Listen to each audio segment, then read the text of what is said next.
development potential and bring it to tax. You have, of course, the situation in Krishnamurthy's case, if I remember rightly, 176 ITR, which has said that the cost of acquisition in regard to a bundle of rights has to be apportioned in a scientific manner or in a manner that is possible. I think at some stage, the principles of that judgment will be brought into play.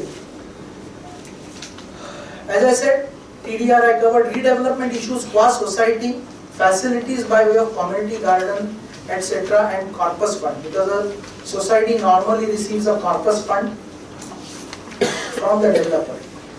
In regard to the facilities, because ultimately what does the society let go of? The tenements are enjoyed by the individual owners, individual flat owners. They get either an enhanced area or larger area. The society gets different facilities. If the society has had foregone some part of the common area to the developer for the purposes of this particular acquisition of community hall, there is a case to say that that cost of construction of the community hall may be exigible to tax in the hands of the society.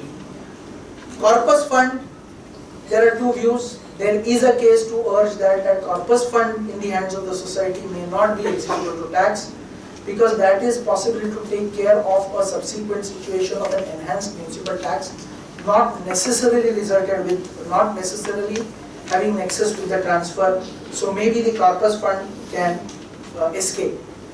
The redevelopment situation qua member, exchange of old unit for new unit, irrespective of the quantum of area, by and large, it would be a situation of section 54 in the hands of owners of cooperative societies tenements, or if there are tenants themselves, it would be a question of 54F. So by and large, you would have exemption provisions kicking in regard to those transactions. Rental during that period. Two schools of thought, one taking a view that that area or that rental is forming part of cost of acquisition. I would think otherwise. I would take a view on the real income theory, saying that if the member receives rental compensation by way of temporary alternate accommodation, to the extent that that rental remains in his hands after the cost that he incurs to enjoy that temporary alternate accommodation, that should be exigible to tax under the head income from other sources. That's the view that I have consistently propagated. I am conscious that some people are taking a view that either it should be clubbed with cost of acquisition or it is exempt. I do not concur with that.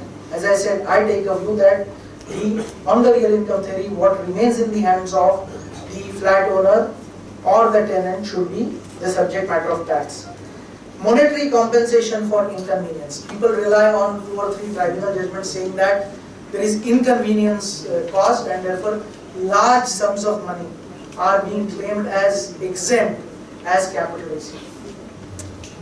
If one takes it along with the cost, along with the full value of consideration accruing arising, yes. If it is taken as a part of consideration, I would go along with that view, saying that this is an entire, shall we say, a bundle or a package that you receive the flat, you receive some monetary compensation, and subject to your cost of acquisition, either it will be exigible to tax or otherwise. To an extent, if that inconvenience compensation is small, it is relatable to non-enjoyment of an easement during the course of construction or shifting which is causing inconvenience, then there may be some case to urge a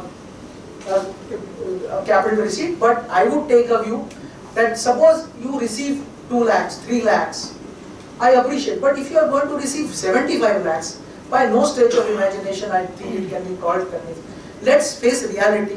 Ultimately, these decisions or this is going to be tested by a person who sits as a human being on a bench, and something which is not fitting into your conscience cannot stand the test of ultimate judicial scrutiny. That's the view that I have always been taking. So, if that compensation is large enough, I don't really think that it will be exempt. As far as compensation received by members is concerned, surrender of FSI, I said that you cannot really surrender FSI which actually belongs to the society and so forth. TDR surrendering society would be exigible. The society on which it is used will not be exigible.